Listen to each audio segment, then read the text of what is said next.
যে সমস্ত মুসল্লিরা নামাজে চলে গেল, 1টার সময় জামাতে দাঁড়াই গেল ফরজ নামাজে জামাতে। এই মুহূর্তে দোতলায় এই গোশত ছিল এখানে কেনা 13 কেজি। আজকে জোরের ব্যাপার, সমস্ত হালকার মুসল্লিরা আসবে, এটা গরুর গোশত 13 কেজি। তো ওই গোশত 3টা প্লেটে এরকম খোলা ছিল বাতাসে যাতে থাকে, ভালো থাকে, সেই সব কাঁচাইয়া সব একটা বালতির ভিতরে নিয়ে চলে গেল।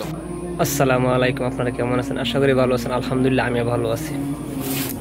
এই জন্যই বলে যে চোরের কোনো ধর্ম থাকে না, চোর তো চোরই হয়, চোরের কোনো ধর্ম থাকে না। কথার কথা বলে আর কি, এটা আসলে ধর্ম থাকে না ব্যাপারটা এরকম নয়। ধর্ম তো থাকে, আর ধর্ম না থাকলে তো সে নাস্তিক হয়ে যাবে। এই মানুষের দুঃখে বলে আর কি, চোরের কোনো ধর্ম নাই। এখানে তাবলিগ জামাতে লোক আসছিল একটা মসজিদে, ওই মসজিদে লোক আসছিল। তো ওনাদের প্রায় 13 কেজির মতো গুস্ত, তারপরও এক লোকের প্রায় 6,000 টাকার মতো, এগুলো নিয়ে চুরে চলে গেল।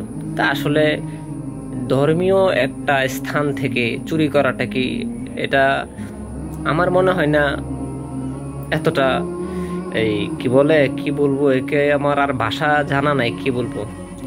চোরের ধর্ম না এই জন্যই মানুষে বলে আর কি, কারণ এখান থেকে ধর্মীয় একটা স্থান থেকে টাকা চুরি করাটাকে ব্যক্তিগতভাবে মানুষ মানে অন্যান্য জায়গার তুলনায় ধর্মীয় কোন স্থান থেকে চুরি করা এটাকে আরো বেশি নিকৃষ্টতম এবং খুব খারাপ বলে মনে হয়। তা আসুন শুনি ওনারা কি বলেন। যে সমস্ত মুসল্লিরা নামাজে চলে গেল, 1টার সময় জামাতে দাঁড়াই গেল ফরজ নামাজে জামাতে। এই মুহূর্তে দোতলায় এই গোশত ছিল এখানে কেনা 13 কেজি। আজকে জোরের ব্যাপার, সমস্ত হালকার মুসল্লিরা আসবে, এটা গরুর গোশত 13 কেজি। তো ওই গোশত 3টা প্লেটে এরকম খোলা ছিল বাতাসে যাতে থাকে, ভালো থাকে, সেই সব কাঁচাইয়া সব একটা বালতির ভিতরে নিয়ে চলে গেল। আমি যখন 2 রাকাত পড়া হয়েছে, 2 রাকাতের পরে আত্মে সুরাতে বসে উঠে দাঁড়াইছি বের এখানে যখন হাত বাঁধছি, তো হাত বাঁধা এর ব্যাগ হাতে বাজতেছে না। বাবুন একবার এটা কেমন চোর, প্রফেশনাল চোর ছাড়া এই কাজ করতেই পারে না। ওনার কমর থেকে টাকা নিয়ে গেছে নামাজরত অবস্থায়, অথচ মুসল্লির টেরও পাই নাই। হ্যাঁ, ব্যাগ তো এখানে থাকে, ব্যাগ হাতে বাজতেছে না। তখন আমার স্মরণ হয়েছে, তাহলে ব্যাগ তো আমি ওইখানে রাখিয়েছি।